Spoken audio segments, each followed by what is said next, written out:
Vanakkam friends, welcome to Vitsat Organic Farms. Hope you are having a great Christmas and New Year celebrations. நாங்களும் வந்து year and வெக்கேஷன்ஸ்க்காக ஊருக்கு போயிட்டோம் form ஹவுஸ்க்கு. வந்தோடனே பார்த்திங்கன்னா இந்த மாதிரி தினைக்கும் மயிலுக்கு ஃபீட் பண்ணுறது, ஸோ அதை ரசிக்கிறது இந்த மாதிரி ஜாலியாக இருக்கும். சிட்டி லைஃப்பில் நமக்கு என்ன பண்ணாலும் இதெல்லாம் கிடைக்காது, இந்த பேர்ட் சவுண்ட்ஸு இதெல்லாமே. ஸோ இதெல்லாம் நம்ம இருக்கிற ஷார்ட் ஸ்டேயில் கூட நம்ம வந்து என்ஜாய் பண்ணுவோம். ஸோ இந்த மயில் பாருங்கள் நல்லா ஒரே இடத்துலையே உட்காந்துருக்கு.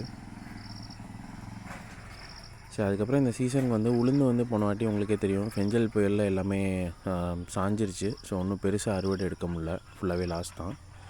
ஸோ அதனால் இப்போ அடுத்து எல்லாத்தையும் ரெடி பண்ணிவிட்டு கார்த்திகை பட்டத்துக்கே கடலை போட்டிருக்கலாம், பட் மார்கழி ஆயிடுச்சு. சரி இருந்தாலும் பரவாயில்ல, டில் பண்ணிட்டு போட ஆரம்பிக்கலாம் அப்படின்ட்டு இது பண்ண ஆரம்பித்தோம். என் பையனும் ஃபுல்லாக ஹெல்ப் பண்ணான்.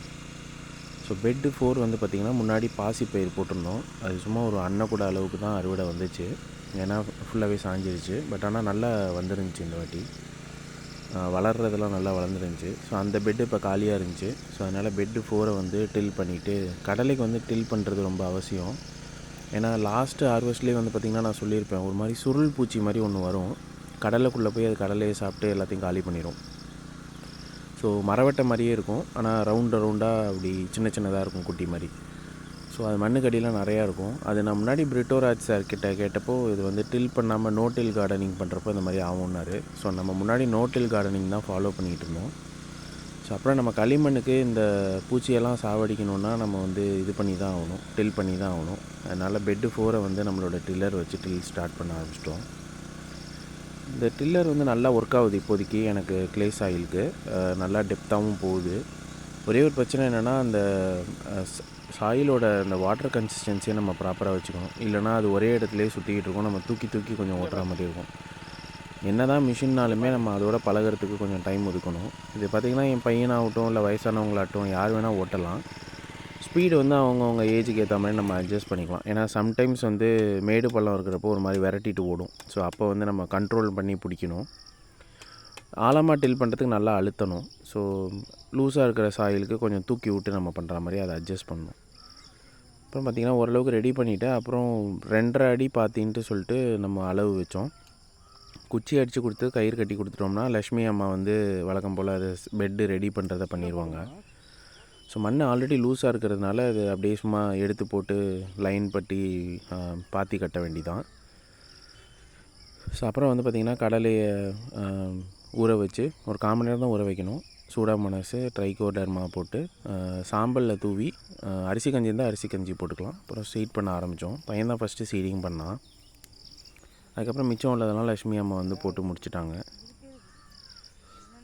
இதில் வந்து பார்த்திங்கன்னா கிட்டத்தட்ட ஒரு 6 லைன் வரும், 6 பெட்டு. ஸோ டோட்டலாக பார்த்திங்கன்னா அது ஒரு 1000 ஸ்கொயர் ஃபீட்டு வரும்னு நினைக்கிறேன்.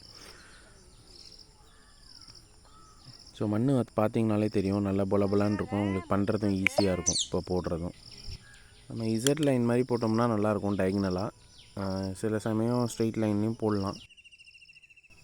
மெயினாக அடுத்த டாஸ்க் வந்து நம்ம பறவைங்கள்ட்டேருந்து ப்ரொடெக்ட் பண்ணுறது. இதுக்கு வந்து இந்த மாதிரி வெக்கப்போரை வந்து நல்லா திக்காக போட்டு விட்டோம்னா ஓகேவாக இருக்கும்.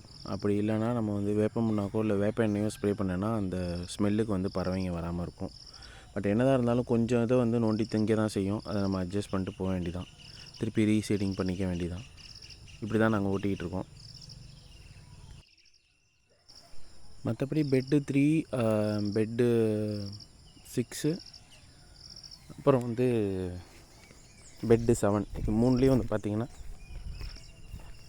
நம்ம வந்து மஞ்சள் போட்டிருக்கோம். மஞ்சள் நல்லாவே வந்துகிட்ருக்கு.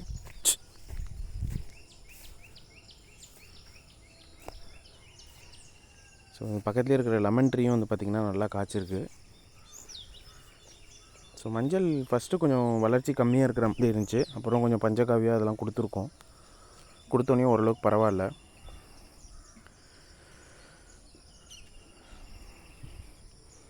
பெட்டு 4 இதுதான் நம்ம முன்னாடி சொல்லியிருந்தோம், கடலை வந்து இதில் தான் போட்டிருக்கோம். இப்போதைக்கு ஸ்டார்ட் பண்ணியிருக்கோம், மிச்ச பெட்ஸ்லேயும் ஆரம்பிக்கணும்.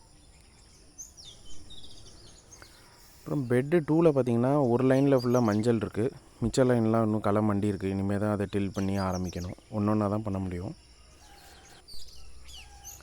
அப்படியே பெட்டு 1 பக்கம் வந்திங்கன்னா, நேற்றுக்கு வந்து டில் பண்ணி போட்டுட்டேன். ஃபுல்லாக நல்லா களையெல்லாம் இதே மாதிரி தான் மண்டி இருந்துச்சு. ஃபுல்லாக நல்லா டில் பண்ணியாச்சு. இப்போது ஒரு அரை நாள் காயவும் விட்டாச்சு. ஸோ இனிமேல் இதில் வந்து பாத்தி கட்டி கடலை வந்து போடணும். நம்ம வந்து இது கடலையை பேர்ட்ஸ்லேருந்து ப்ரொடெக்ட் பண்ணுறதுனால ஒன்றா தான் பண்ணணும். அப்போ தான் வந்து ப்ராப்பராக நம்மளால் காப்பாற்ற முடியும்.